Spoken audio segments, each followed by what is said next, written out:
김유정의 소낙비 작품 속으로 떠나보겠습니다.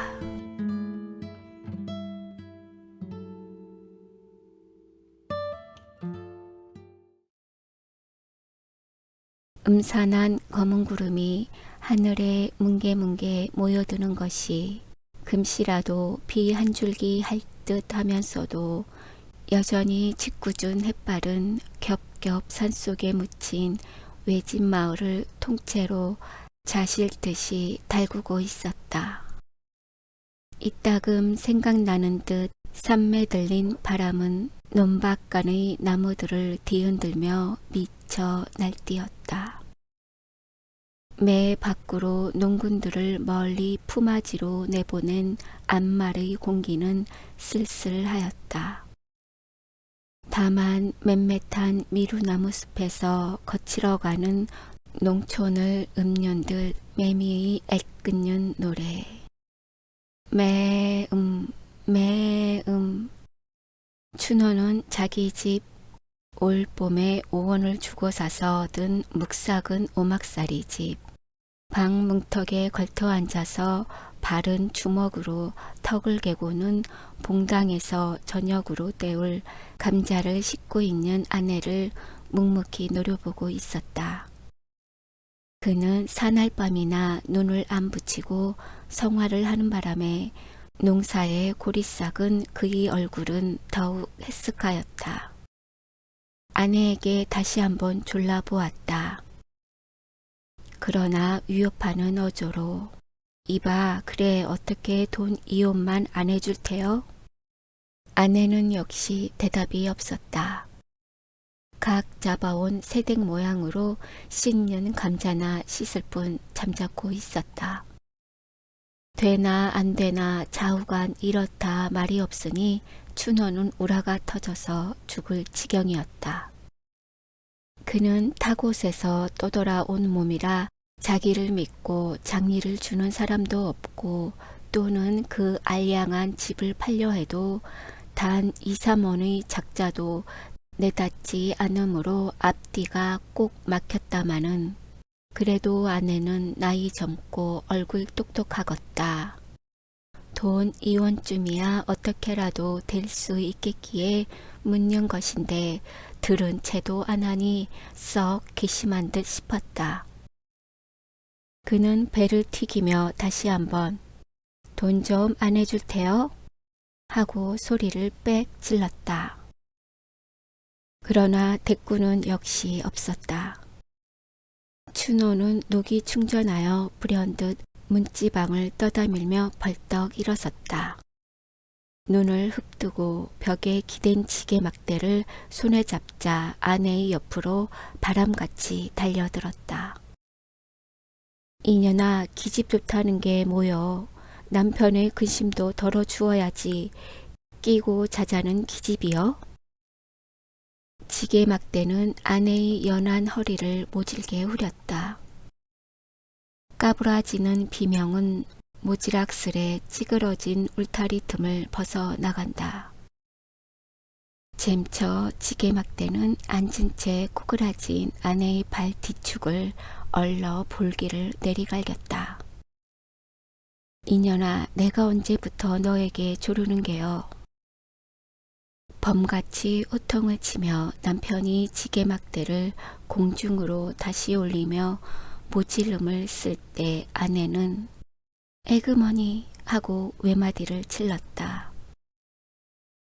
연하여 몸을 지치자 거반 엎어질 듯이 쌀이 문 밖으로 내달렸다.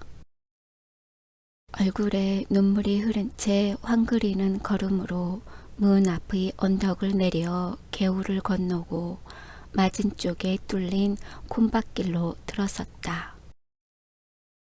너 내가 날 피하면 어디 갈 테요? 발길을 막는 듯한 의미 있는 호령에 달아나던 아내는 다리가 멈칫하였다. 그는 고개를 돌려 쌀이문 안에 아직도 지게 막대를 들고 섰는 남편을 바라보았다. 어른에게 죄진 어린애같이 입만 쫑깃쫑깃하다가 남편이 뛰어나올까 겁이 나서 겨우 입을 열었다. 새들 엄마 집에 좀 다녀올게요. 쭈뼛쭈뼛 변명을 하고는 가던 길을 다시 횡하게 내걸었다. 아내라고 요새 이 돈 2원이 급시로 필요함을 모르는 바도 아니었다마는 그의 자격으로나 노동으로나 돈 2원이란 감히 땅띵도 못해볼 형편이었다. 버리래야 하잘 것 없는 것. 아침에 일어나기가 무섭게 남에게 뒤질까 영산에 올라 산으로 빼는 것이다. 조그만 종댕이를 허리에 달고 거한 산중에 드문드문 박혀있는 도라지 더덕을 찾아가는 일이었다. 깊은 산속으로 우중충한 돌 틈바귀로 잔약한 몸으로 맨발에 집신짝을 끌며 강파른 산등을 타고 돌려면 젖먹던 힘까지 녹아내리는 듯 진땀이 머리로 발끝까지 쭉 흘러내린다. 아랫도리를 단 외겹으로 두른 낡은 치맛자락은 다리로 허리로 척척 엉기어 걸음을 방해하였다. 땀에 부른 종아리는 거친 숲에 긁혀매어 그 쓰라림이 말이 아니다. 게다가 무거운 흙내는 숨이 탁탁 막히도록 가슴을 찌른다. 그러나 삶의 발버둥치는 순진한 그의 머리는 아무 불평도 일지 않았다. 가뭄에 콩나기로 어쩌다 도라지순이라도 어지러운 숲속에 하나 둘 뾰족이 뻗어오른 것을 보면 그는 그래도 기쁨에 넘치는 미소를 띄었다. 때로는 바위로 기어올랐다. 정이 목 기어오를 그런 험한 곳이면 칡 덩굴에 메어 달리기도 하는 것이었다. 때꾸게 전 무명적삼은 벗어서 허리춤에다 꾹 찌르고는 호랑이 숲이라 이름난 강원도 산골에 메어 달려 길을 쓰고 허비적거린다. 골바람은 지날 적마다 알몸을 두른 치맛자락을 공중으로 날린다. 그제마다 검붉은 볼기짝을 사양없이 내보이는 집덩굴이 그를 본다면 배를 움켜쥐어도 다 못 볼 것이다마는 다행히 그윽한 산골이라 그 꼴을 비웃는 놈은 뻐꾸기 뿐이었다. 이리하여 해동갑으로 해가를 하고 나면 캐어 모은 도라지 더덕을 얼러 사발 가웃 혹은 두어 사발 남짓하게 되는 것이다. 그러면 동리로 내려와 주막거리에 가서 그걸 내주고 보리쌀과 사발 바꿈을 하였다. 그러나 요즘엔 그나마도 철이 겨워 소출이 없다. 그 대신 남의 보리방아를 온종일 찧어주고 보리밥 그릇이나 얻어다가는 집으로 돌아와 농토를 못 얻어 뻔히 노는 남편과 같이 나누는 것이 그날 하루하루의 생활이었다. 그러고 보니 돈 2원커녕 당장 목을 딴 데도 피도 나올지가 의문이었다. 만약 돈 2원을 돌린다면 아는 집에서 보리라도 구워 파는 수밖에는 다른 도리가 없다. 그리고 온 동리의 아낙네들이 치맛바람에 팔자 고쳤다고 쑥덕거리며 은근히 시세우는 새돌 엄마가 아니고는 노는 보리를 가진 사람이 없다. 그런데 도둑이 제발 저리다고 그는 자기 꼴 주제에 재물에 눌려서 호사로운 새돌 엄마에게는 죽어도 가고 싶지 않았다. 새돌 엄마도 처음에는 자기와 같이 천한 농부의 계집이련만 어쩌다 하늘이 도와 동리 부자 양반이 주사와 은근히 배가 맞은 뒤로는 얼굴도 모양내고 옷치장도 하고 밥 걱정도 안 하고 하여 아주 금방석에 뒹구는 팔자가 되었다. 그리고 새돌 아버지도 이게 웬 땡이냔 듯이 아내를 내어놓은 채 눈을 살짝 감아버리고 이주사에게서 나온 옷이나 입고 주는 쌀이나 먹고 연연히 신통치 못한 자기 농사에는 한 손을 떼고는 희자를 뽑는 것이 아닌가.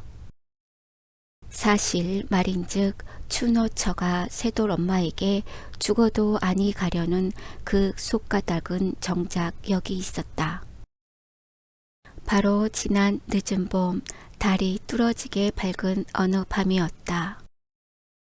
추노가 보름개추를 보러 산모퉁이로 나간 것이 이슥하여도 돌아오지 않으므로 집에서 기다리던 아내가 이젠 자고 오려나 생각하고는 막 드러누워 잠이 들려니까 웬 난데없는 황소 같은 놈이 뛰어들었다. 허둥지둥 추노처를 마구 깔다가 놀라서 으악 소리를 치는 바람에 그냥 달아난 일이 있었다. 어수룩한 시골 일이라 별반 풍설도 아니 나고 쓱싹 되었으나 며칠이 지난 뒤에야 그것이 동리의 부자 이주사의 소행임을 비로소 눈치채었다. 그런 까닭으로 해서 추노처는 새돌 엄마와 직접 관계는 없단데도 그를 대하면 공연스레 얼굴이 뜨뜻하여지고 무슨 죄나 진 듯이 어색하였다. 그리고 더욱이 새돌 엄마가 새댁 나는 속곳이 세개구 버선이 내버리고 행 하며 아주 좋다고 한들대는 꼴을 보면 혹시 자기에게 함정을 두고서 비앙거리는 거나 아닌가 하는 옥생각으로 무안해서 고개를 못 들었다. 한편으로는 자기도 좀만 잘했다면 지금쯤은 새돌 엄마처럼 호강을 할 수 있었을 그런 갸륵한 기회를 깝살라버린 자기 행동에 대한 후회와 애탄으로 말미암아 마음을 괴롭히는 그 쓰라림도 적지 않았다. 그러나 아무러한 욕을 보더라도 나날이 심해가는 남편의 무지한 매보다는 그래도 좀 헐할 게다. 오늘은 한맘 먹고 새돌 엄마를 찾아가려는 것이었다. 추노처는 이번 걸음이 헛발이나 안 칠까 일념으로 심화를 하며 수양버들이 쭉 늘어박힌 농두렁길로 들어섰다. 그는 시골 안악내로는 용모가 매우 반반하였다.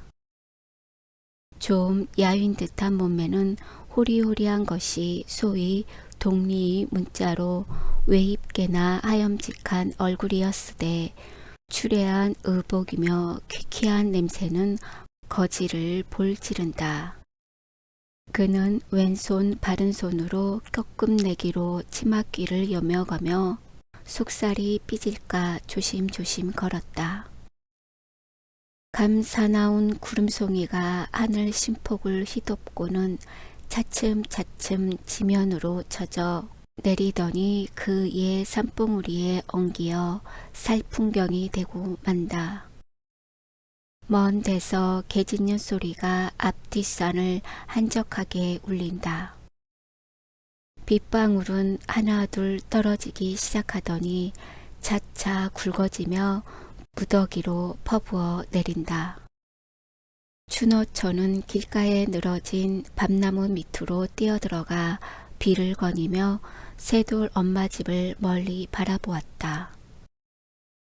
북쪽 산기슭 눕직한 울타리로 뺑 돌려 두르고 앉아있는 오목하고 맵시 있는 집이 그 집이었다. 그런데 쌀이 문이 꼭 닫힌 걸 보면 아마 새돌 엄마가 농군청에 저녁제 누리를 나르러 가서 아직 돌아오지 않는 모양이었다. 그는 새돌 엄마 오기를 지켜보며 우두커니 서서 기다리고 있었다. 나뭇잎에서 빗방울은 뚝뚝 떨어지며 그의 뺨을 흘러 젖가슴으로 스며든다. 바람은 지날 적마다 냉기와 함께 굵은 빗발을 몸에 들이친다. 비에 쪼르륵 젖은 치마가 몸에 찰싹 휘감기어 허리로, 궁둥이로, 다리로 살의 윤곽이 그대로 비쳐 올랐다. 무던히 기다렸으나 새돌엄마는 오지 않았다. 하도 진력이 나서 하품을 하여 가며 정신없이 서 있노라니 왼편 언덕에서 사람 오는 발자국 소리가 들린다. 그는 고개를 돌려보았다. 그러나 날쌔게 나무 틈으로 몸을 숨겼다. 동이배를 가진 이주사가 지우산을 받쳐 쓰고는 새돌레 집을 향하여 엉덩이를 껍죽거리며 내려가는 길이었다. 비록 키는 작달막 하나 숫 좋은 수염이라든지 온 동리를 털어야 단 하나뿐인 탕건이든지 썩 풍채 좋은 50전후의 양반이다. 그는 쌀이문 앞으로 가더니 자기 집처럼 거침없이 문을 떠다밀고는 속으로 버젓이 들어가 버린다.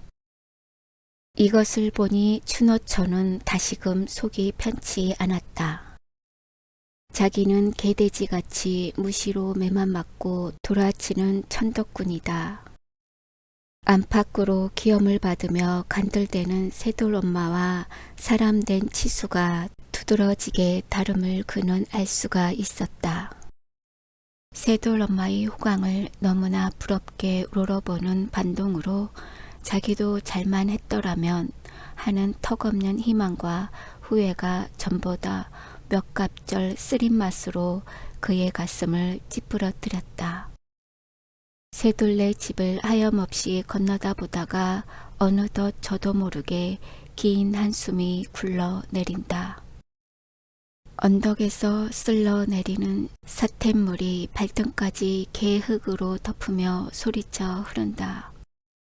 빗물에 푹 젖은 몸뚱어리는 점점 떨리기 시작한다.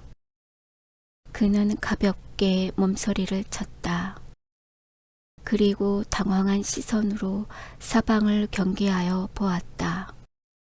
아무도 보이지는 않았다. 다시 시선을 돌려 그 집을 쏘아보며 속으로 궁리하여 보았다. 아내는 확실히 이주사뿐일 게다.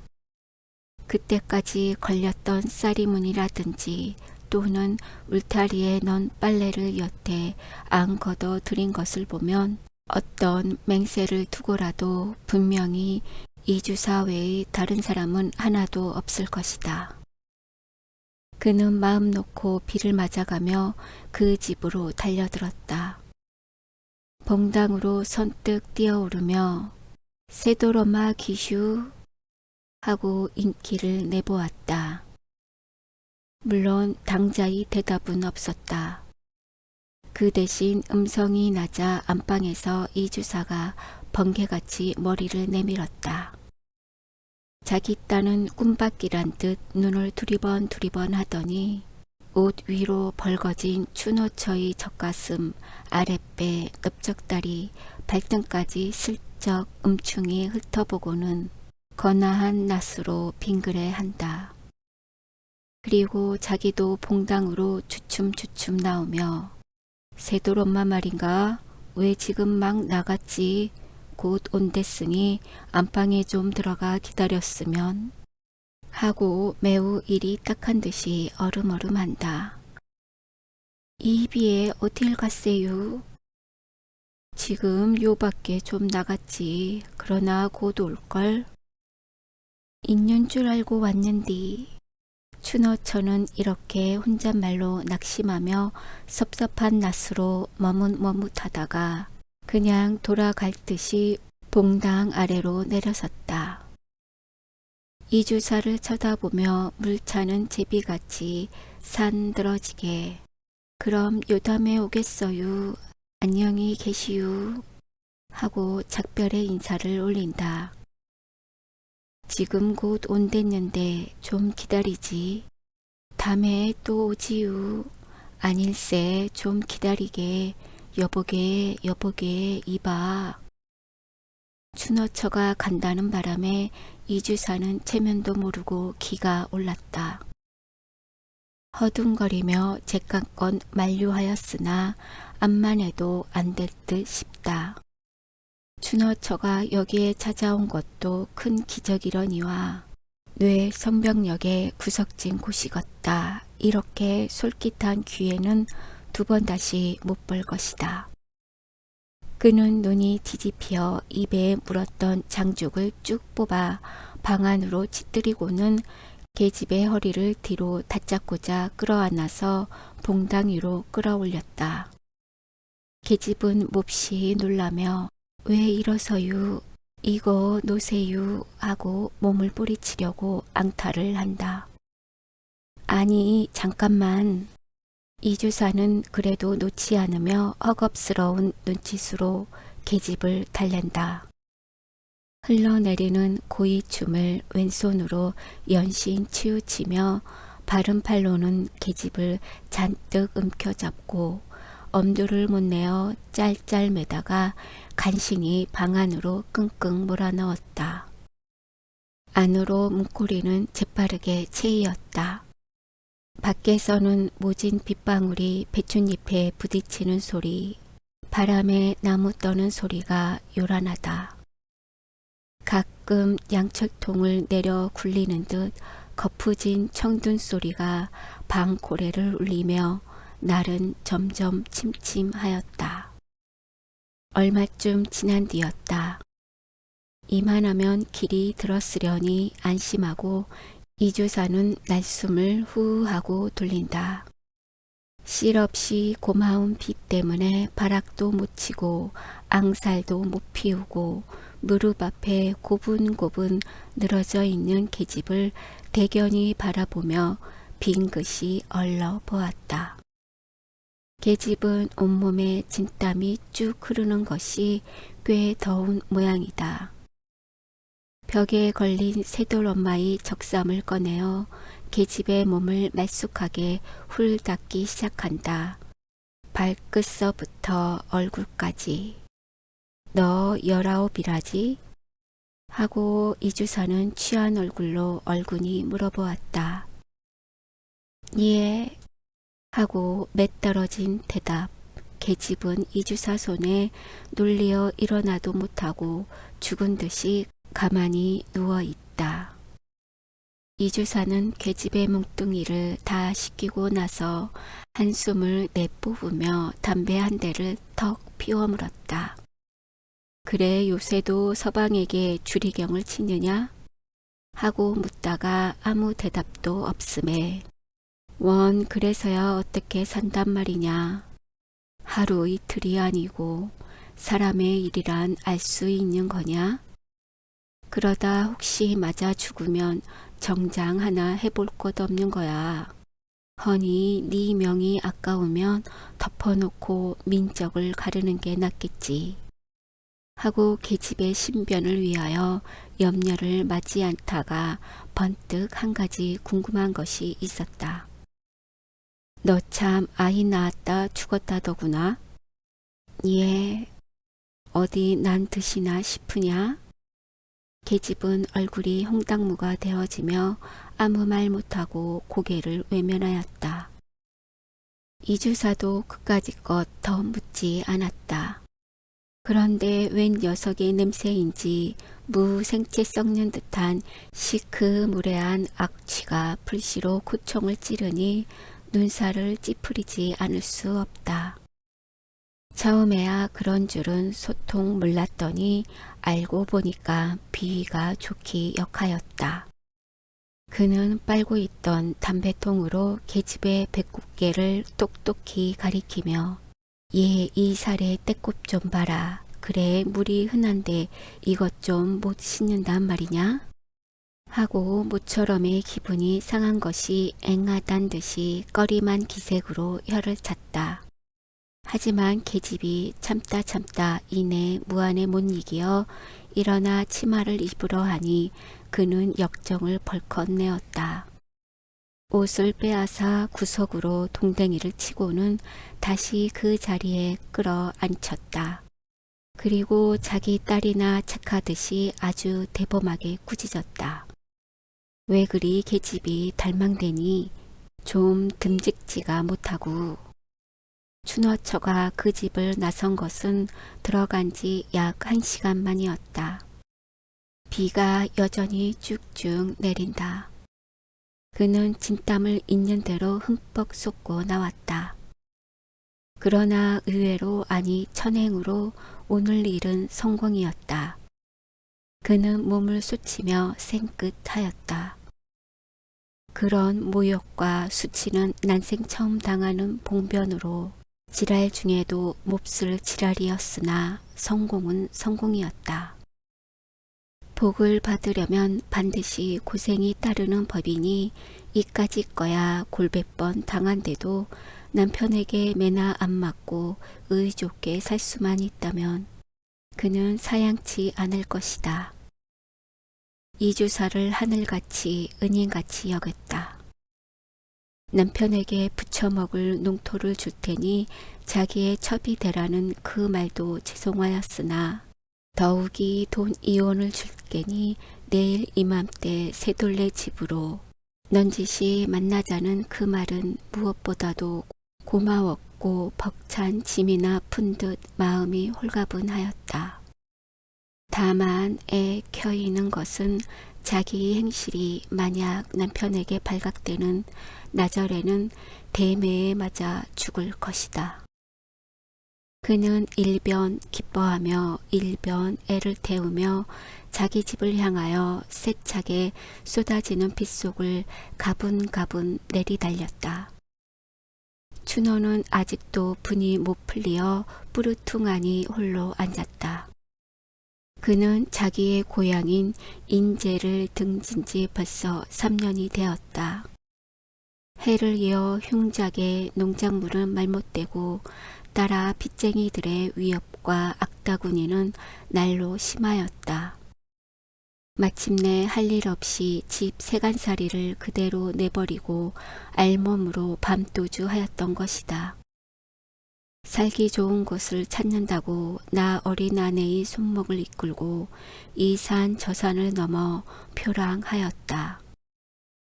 그러나 우정 찾아든 곳이 고작 이 마을이나 산속은 역시 일반이다. 어느 산골에 가 호미를 잡아보아도 정은 조그만치도 안 붙었고 거기에는 오직 쌀쌀한 불안과 굶주림이 품을 벌려 그를 맞을 뿐이었다. 터무니없다 하여 농토를 안 준다. 일 구멍이 없음에 품을 못 판다. 밥이 없다. 결국에 그는 피폐하여 가는 농민 사이를 감도는 엉뚱한 투기심에 몸이 달떴다. 요사이 며칠 동안을 두고 요 너머 뒷산 속에서 밤마다 큰 노름판이 벌어지는 기미를 알았다.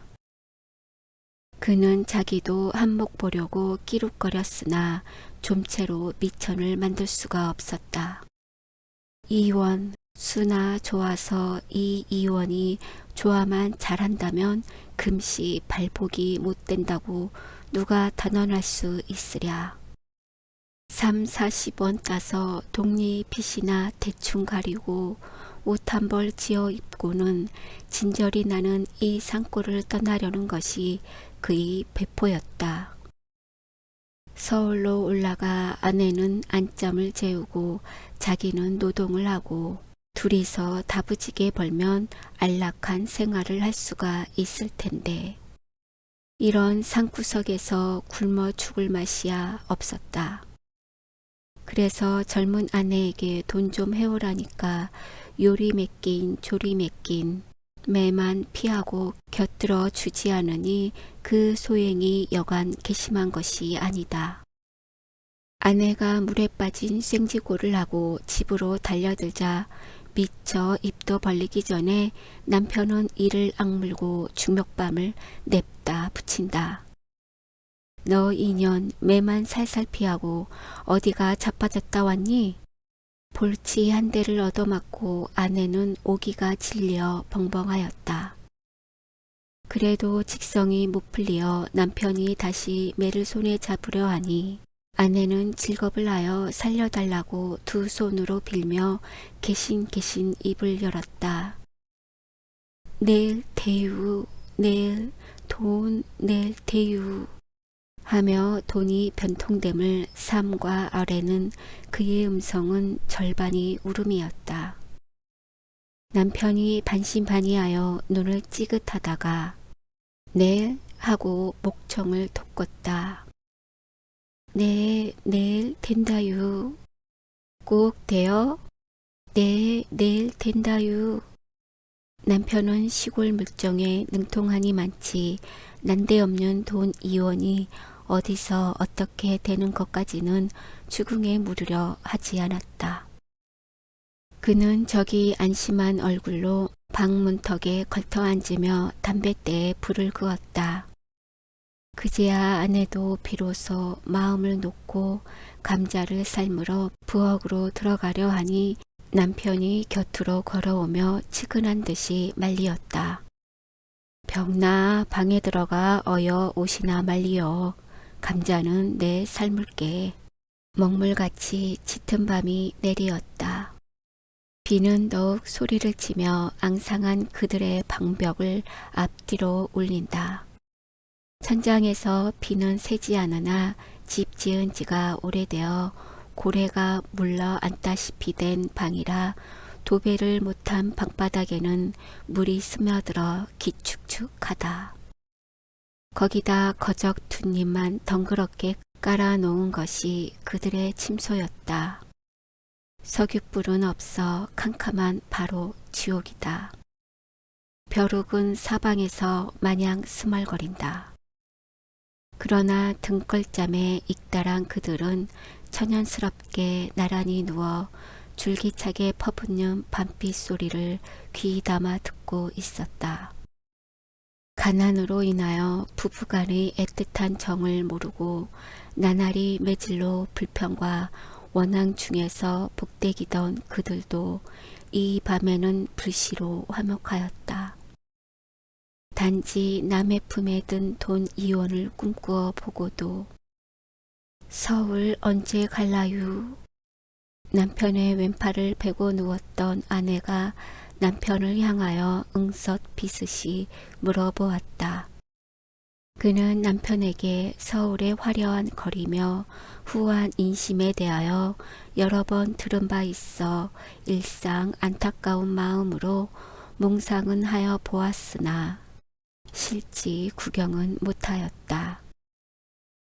얼른 이 고생을 벗어나 살기 좋은 서울로 가고 싶은 생각이 간절하였다. 곧 가게 되겠지. 빚만 좀 없어도 갔든 하련만. 빚은 낭중 갚더라도 얼핀 값세다유. 염려 없어. 이달 안으로 꼭 가게 될 거니까. 남편은 썩 쾌히 승낙하였다. 딸은 그는 동리에서 일컬어 주는 질꾼으로 투정장의 갑옷쯤은 시루에서 콩나물 뽑듯 하는 능수였다. 내일 밤 이혼을 가지고 벼락같이 노름판에 달려가서 있는 돈이랑 깡그리 모집어 올 생각을 하니 그는 은근히 기뻤다. 그리고 교묘한 자기의 손찌간을 홀로 뽐내었다. 이번이 서울 처음이지? 하며 그는 서울 바람 좀 한번 쐬었다고 큰 체를 하며 팔로 아내의 머리를 흔들어 물어보았다. 성미가 워낙 겁겁한지라 지금부터 서울 갈 준비를 착착 하고 싶었다. 그가 제일 걱정되는 것은 둠 구석에서 뇌 자라먹은 아내를 데리고 가면 서울 사람에게 놀림도 받을 게고 거리끼는 일이 많을 듯 싶었다. 그래서 서울 가면 꼭 지켜야 할 필수 조건을 아내에게 일일이 설명치 않을 수도 없었다. 첫째, 사투리에 대한 주의부터 시작되었다. 농민이 서울 사람에게 꼬라리라는 별명으로 감 잡히는 그 이유는 무엇보다도 사투리에 있을지니 사투리는 쓰지 말며 합세를 하십니까로 하계유를 하오로 고치되 말끝을 들지 말지라. 또 거리에서 어릿어릿하는 것은 내가 시골뜨기요 하는 얼뜬 짓이니 갈 길은 제게 가고 볼 눈을 또릿또릿이 볼지라 하는 것들이었다. 아내는 그 끔찍한 설교를 귀담아 들으며 모깃소리로 네를 하였다.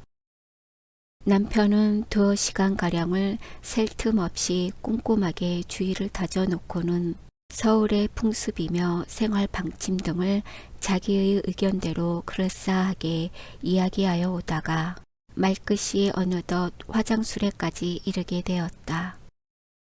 시골 여자가 서울에 가서 안잠을 잘 자주면 몇 해 후에는 집까지 얻어 갖는 수가 있는데 거기에는 얼굴이 예뻐야 한다는 소문을 일찍 들은 바 있어 하는 소리였다.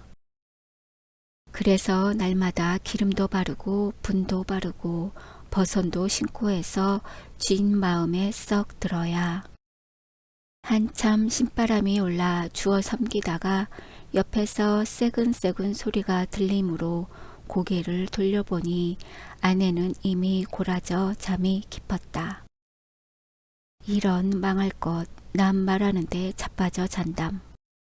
남편은 혼자 중얼거리며 바른 팔을 들어 이마 위로 흐트러진 아내의 머리칼을 뒤로 쓰다듬어 넘긴다.